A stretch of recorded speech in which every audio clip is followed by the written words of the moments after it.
Okay, so today I have Thierry Baudet. Is that your last name? Is that right? Yes.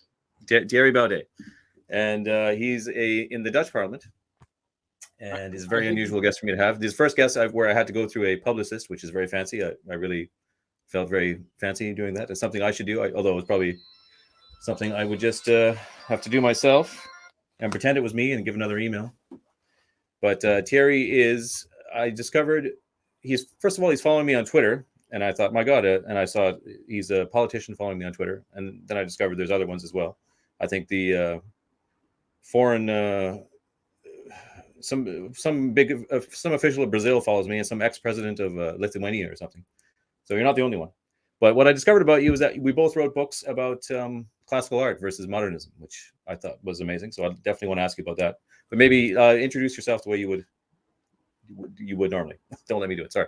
thank you, but to be honest, you haven't quite introduced yourself to me Oh, that's true. either. That's So true. That's true. we know each other through Twitter, and I'm excited to be in your podcast. But what what is your name?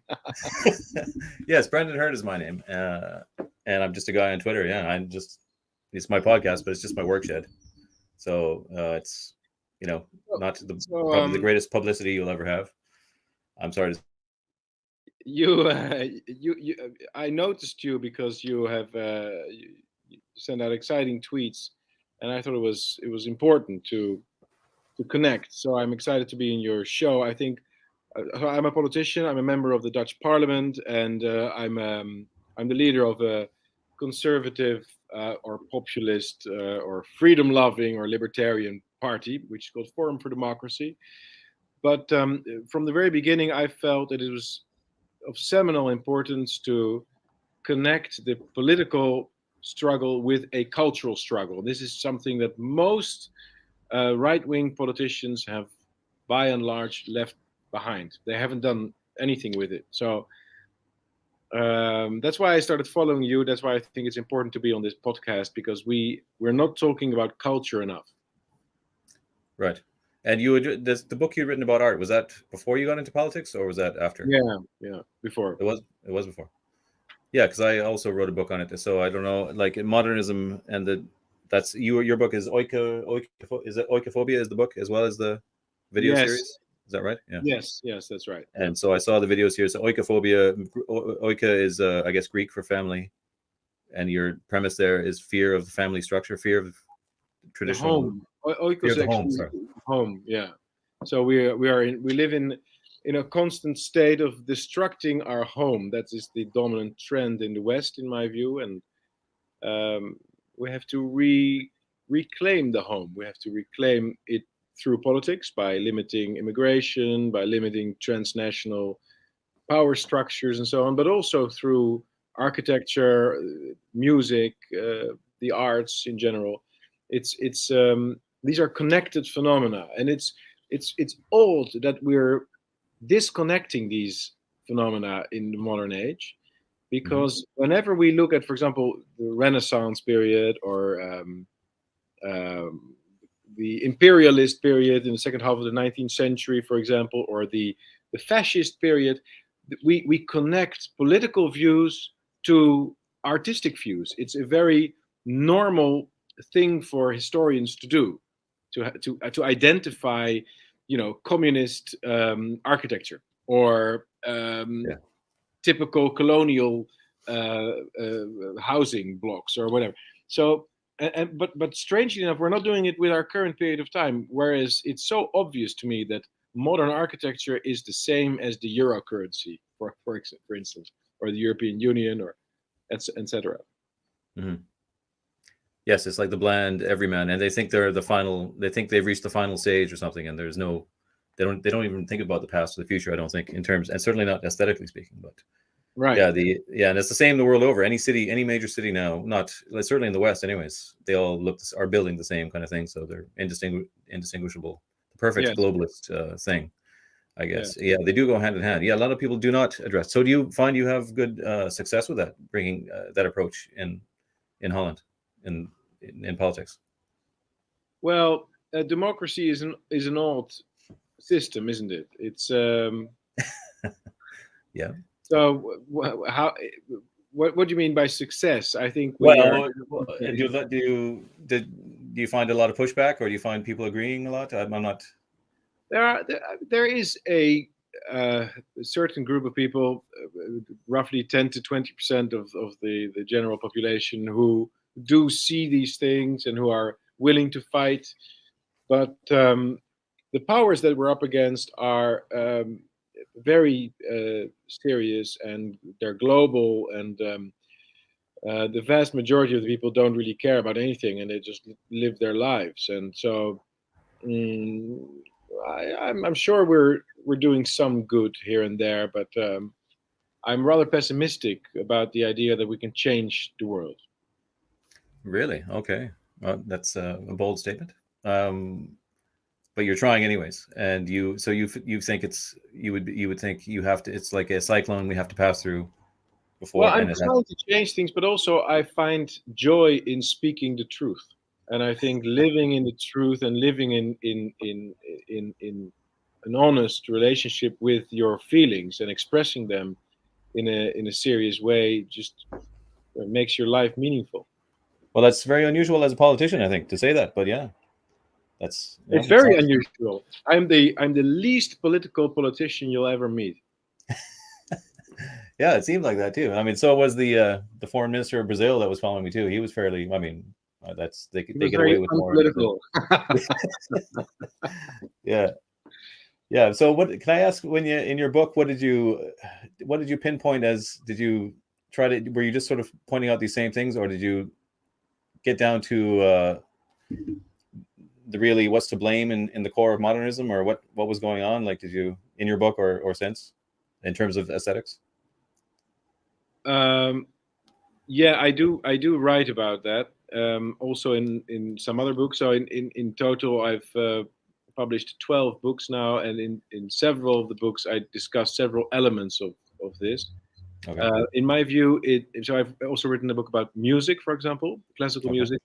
And in my view, in general, when it comes to architecture, sculpture, and music, the seizure, the breaking point is the First World War and the years that follow it. And uh, it's quite clear that um there were several radical movements, but the the success of them, I think, must be attributed to some deep state promotion that happened after the Second World War. So the ideas were born after the First World War, but their mass promotion happened after 1945. Yeah. We know from quite a lot of research that the CIA, for example, in their denazification program, supported atonal music, supported Mhm. Stockhausen and other horrible things to destroy the German sense of aesthetics, the German sense of music.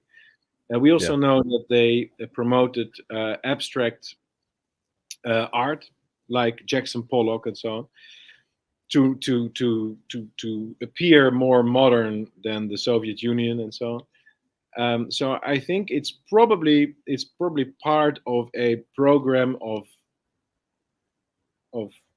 destroying Europe, destroying the European culture that is in some way organized by deep state actors. But I do not have um, knockdown evidence about this. I don't. I'm not a real believer in the power of ideas. Okay. I believe that ideas don't really change things. I think guns usually change things, Oh, and hard that's money. very bold So talk. Well, yeah, that's no, true. but I think wars and yeah, banks and those things really change things. So who's behind those things? I don't really know, but it's happening, and it's very bad. Very bad. Yeah. Yeah. But it's a great question mark. It's been going on. We've been living in the systematic destruction of the European world. We've been experiencing it um, for like 70 years now, 75 years, Yeah. and it's terrible. Yeah, it is. Yeah, and Weird. certainly it began, I think, with the art criticism. I think were the ones that really solidified in between the world wars. The art critics came up with the language of describing modernism and making it lofty sounding and philosophical, and then they're I'm the ones sure who. there's lots of that, but also there you would have been able to find lots of different art critics. So why were these art critics uh, Yeah. quoted all the time? Why did they become popular? Yes. Exactly. Yes, I think they had friends in the media. I think is what we could say. Well, but you're talking to a conspiracy theorist, so I don't know. No. I was educated by people who believed in the power of ideas. So I did my PhD in political philosophy with a man called Roger Scruton, who Did was a you? British philosopher, Oh, and he was a firm believer in the power of ideas. yeah. And he believed that books could change the world, and he believed that if we make arguments clear enough, then people will read them and they'll be like, "Oh well, I'll change my mind. I'll do something else." And I'm a lot more skeptical about that. Oh, I didn't know you studied under Roger Scruton. That's amazing. Yeah, I. That's another amazing fact. So you sort of knew him personally and everything, did you? You obviously. Oh yeah, yeah, yeah. Yeah. Well, I and he stayed at his house, and I really. was Wow. yeah. He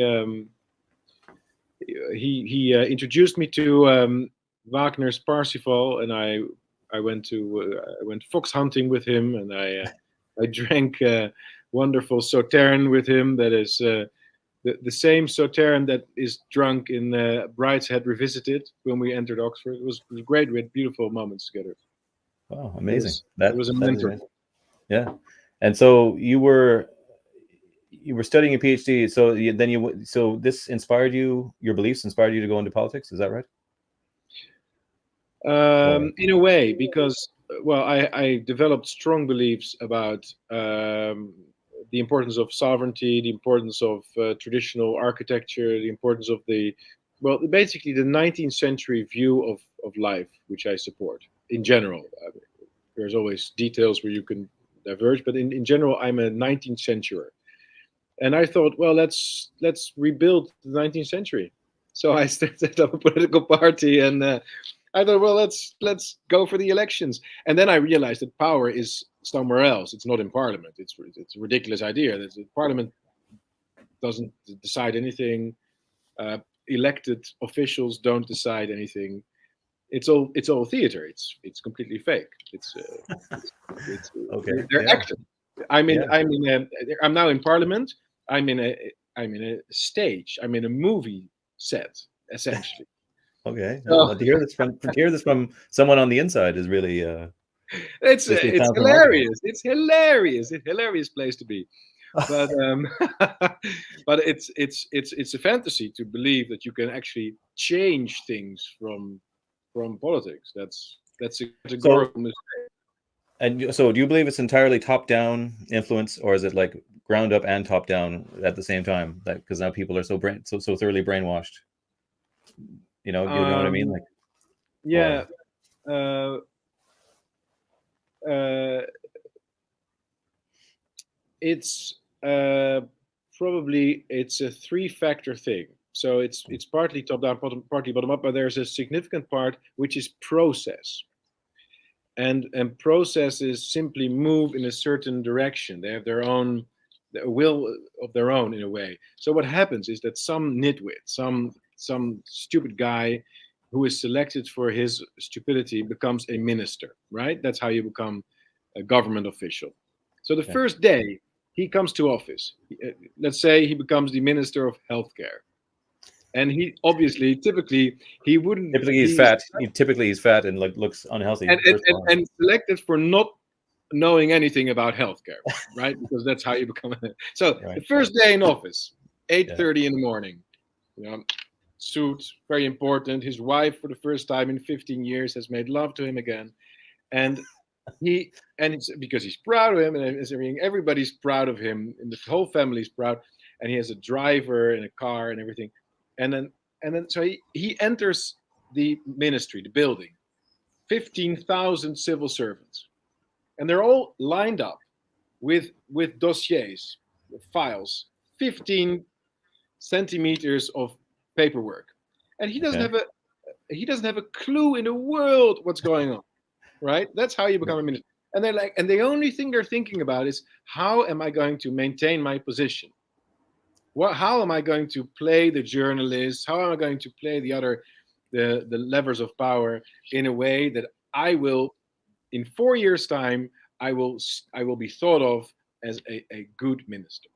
That's the only thing that's in their minds. So they don't actually decide things. They haven't got a clue what's going on with COVID, for example. They've never even thought about it. They haven't got time to read a single book.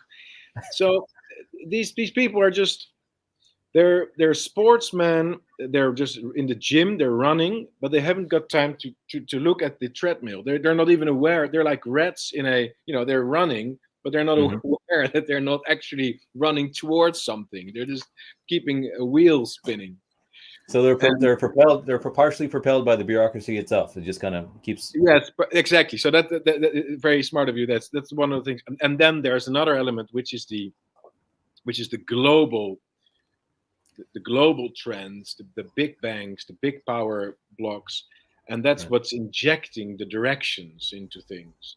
And I haven't gotten around to what exactly is going on at that level, because obviously I'm not invited to the Davos conferences. But it's quite obvious to me that all these things are coordinated on a global level. That is why we have the same architecture. That is why we had the same COVID measures. That is why we have the same immigration policies across the Western world. Otherwise, there would be at least one outlier, and there isn't.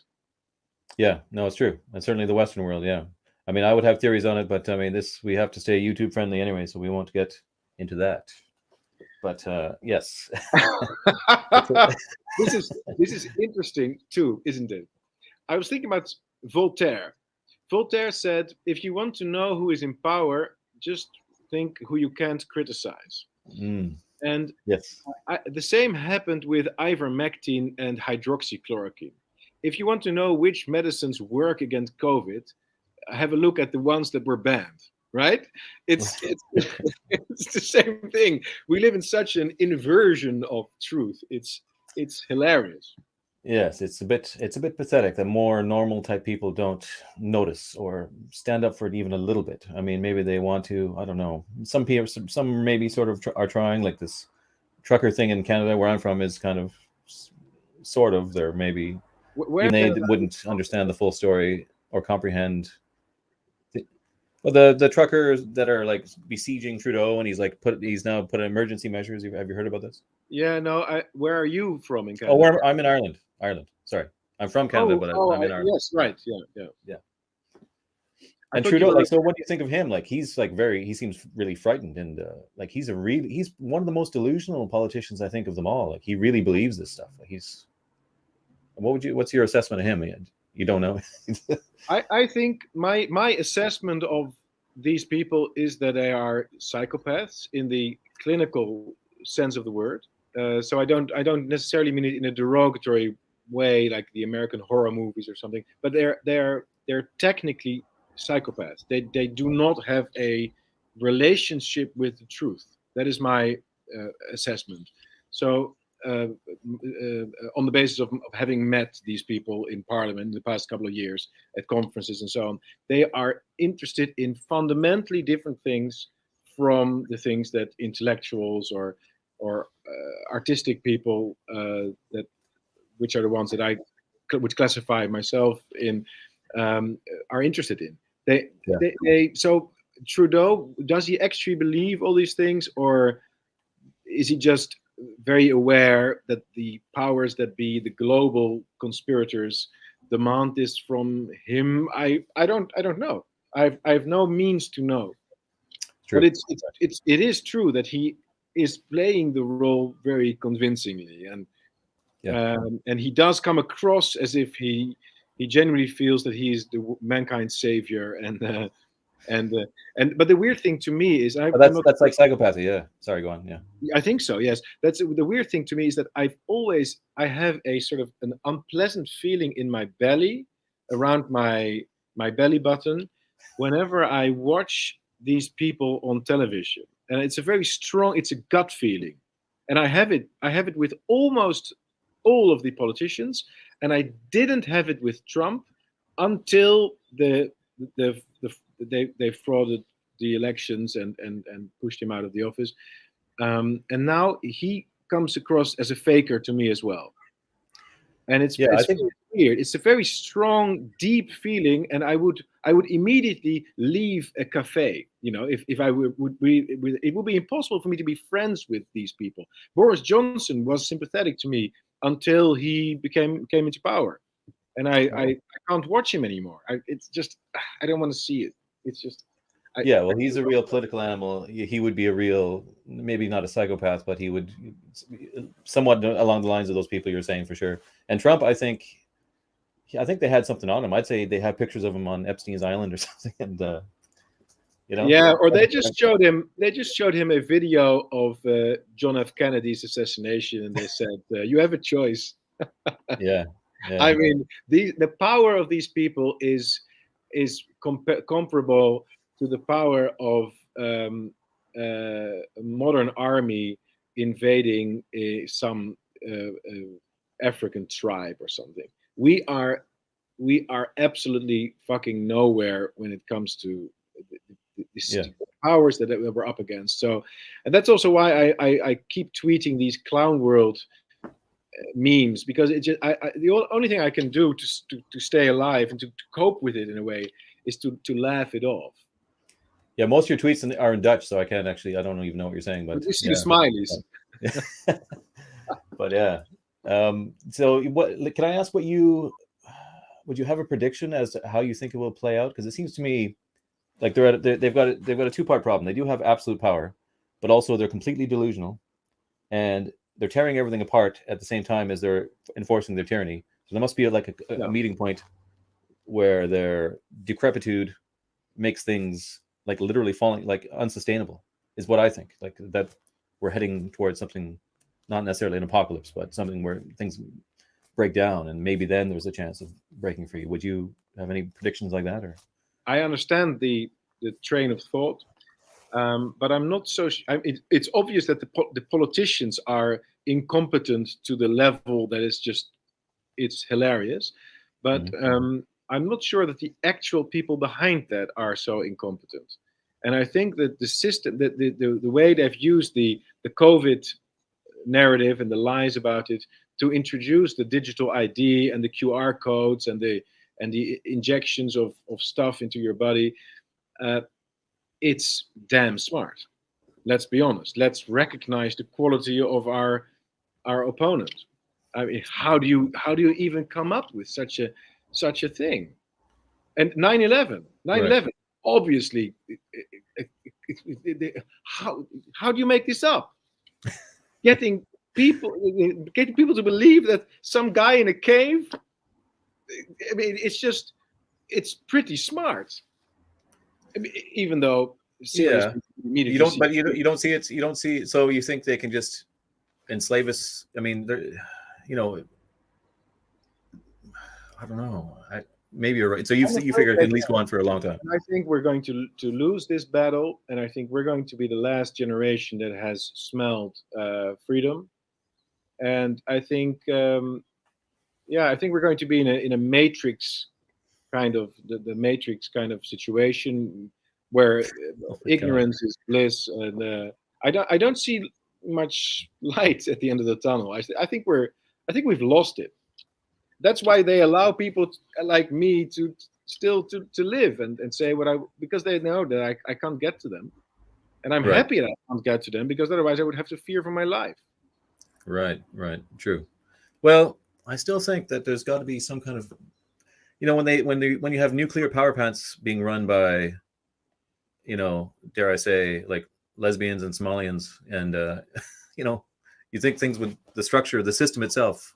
Well, so they took away the nuclear powers from Africa when they destroyed apartheid. That's obvious. Yeah, but Europe will soon be like Africa, and or we're going to be like Lebanon. Lebanon, okay. I think, and my view is that why they want the destruction of our nations and the destruction of our intelligence structures and so on, I mean societal intelligence structures like academias, and is because then you will have to have global governance. That is my view. So they're destroying the nation state, they're destroying sovereign governments, they're destroying family structures, and so on and so forth, to atomize the individual to such an extent that he will surrender to whatever global bureaucracy they're trying to implement. And you don't see any hope in places like Russia or China or Iran or Not in China. I don't see any hope from China. I do think that Putin has some kind of potential for leadership of the free world, but I don't know. The signals, as Master Yoda would say, the future clouded. Clouded the future is. The signals from Russia are very ambivalent, I find. Well, I do agree it's going to be dark and that it's going to get worse and like a lot worse, but I don't know. I can't see them. Like these, they don't have omnipotent powers. And even amongst that elite, you can say there's a cleverness there, but a lot of their cleverness is just kind of an arrogance that they're, I think from what I can know, from if I really know anything about them at all, that they are deeply flawed and they do believe some of their own horseshit as well. And that's a mistake on their part. Yeah. But in terms of like people rising up in a war, like revolution and picking up their pitchforks, no, I don't think that's going to happen. Not anytime soon. But do you then think that there will be some kind of system failure like the Soviet Union, which is perhaps the way the Soviet Union fell, if it even fell? You figure system failure like in their governance. Yeah, no, I feel like there's already we're seeing cracks in like basic everyday system failure of like just the systems to basically run things like bridges and bus routes and things like all this basic stuff. It's already getting quite shabby looking, and I don't know, even things like that normal people do notice. I think more they notice the price of bread. They'll go crazy over the price. You can like their grandkids can get raped by grooming gangs, but if you raise the price of bread by 10 more cents or something, then they go crazy. You know what I mean? Yeah. Well, so. I mean, we're one thing is for sure, we're entering very unclear waters and very very novel times. But yeah, who knows? I'm very, in any case, I'm very comforted, and that's also how we got into this conversation and how we got connected in the first place through Twitter, that there is such a thing as beauty. And this is also if you remember, the final chapter one of the final chapters of Brave New World, where they believe that the path to truth ultimately is not through rational argument or philosophy, but is through beauty. Yeah. And the wonderful thing about it is that it's in a way perceived as unpolitical. So promoting political truth might meet psychological defense mechanisms in people, but aesthetic truth might open their hearts and then create something new. I'm more of a separatist than a Democrat or a revolutionist. So right. I would prefer to go to an island or to set up a new state with people who do see it, people who do wish to live in a different way. But still, you're going to need something that will bind people. And I think a much stronger thing to bind people than political argument is beauty. And there's that's true. Yeah. To take from history. There's such an incredible example that Europeans have set in that regard. Yeah, and Plato really was the one who said linked beauty to goodness, and it has been thought of that way, and it's true, I believe, as well. But I think really the ultimate way is, and I think I read you're a bit of a agnostic, anyways, but I think like religion and cults are truly the way to unite people. Like even you see with the likes of say Alex Jones, it's really all his raving about demons and stuff that gets his huge audience, gets them going in terms of like really dead normal people. Once again, that's really how the best way to excite them, I think. But so you'd have to drop the politics and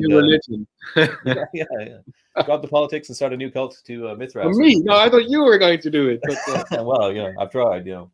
I don't have your charisma. I don't have the politician's charm to the cult of personality you need to get them around you, and you say the right things. But I think that is one of the better ways to do it. But yeah, so you don't. I was in Amsterdam, like most people, but I stayed there for like several months before I moved to Ireland. I remember it was beautiful.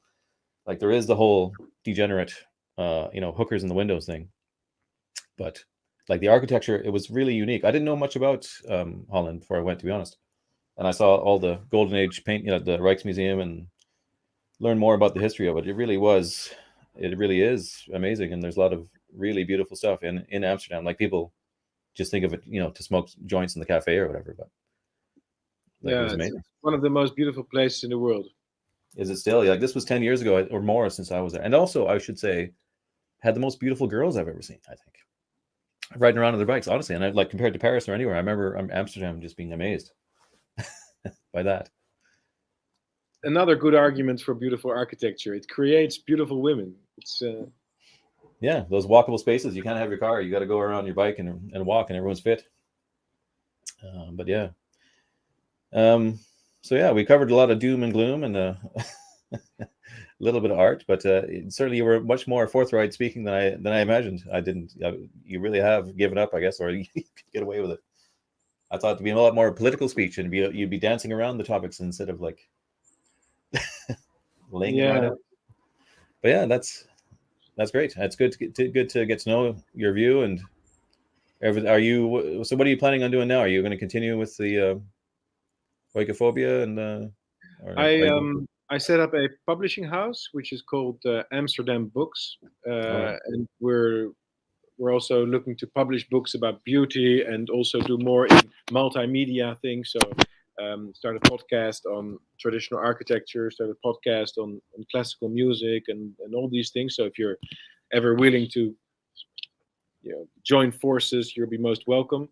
I've also set up I am setting up a network of like-minded people in the Netherlands who can then, kind of like a parallel society, but that's a little bit too strong a wording, but they can connect with each other, they can help each other, find like-minded restaurant holders. We're setting up schools, we're setting up elementary schools, and we're going to set up high schools in the Netherlands for like-minded people. So we're really trying to build a world of our own to live. Well, so you do have some hope then. That sounds very hopeful compared to everything else you were saying. That sounds, yeah, really have some tiny glimmer of hope.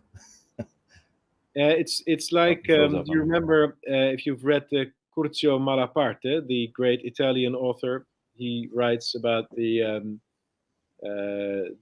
dying body that will still start repairing a scratch on his skin. But we can no, but I do have. I don't want to end this interview in such a way. No, I do feel that bottom up, when actual people get together and create something tangible, something real for the people in their surroundings, that can change things, and that is important.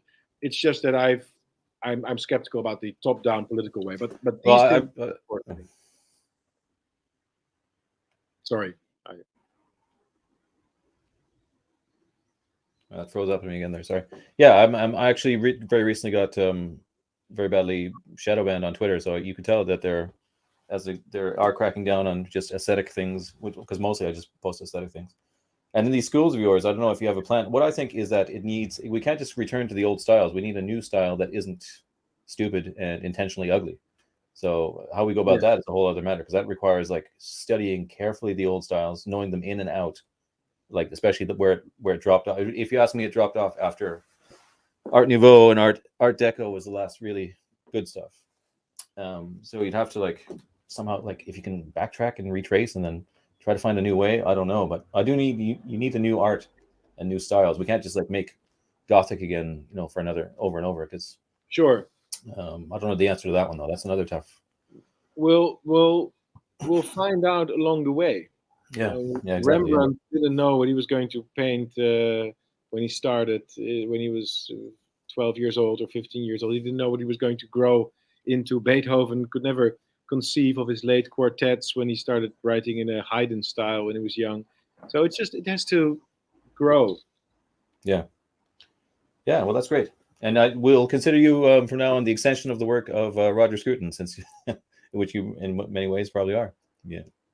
Like well, I'm very honored with that qualification. So thank you. Yeah. Okay. Well, that's great. I guess we've discussed everything we possibly could. YouTube will allow us. Yeah. Have a good day. Okay, Thierry, thanks a lot. And I'll shut it down there and we'll talk to you there. Okay. See you. Bye.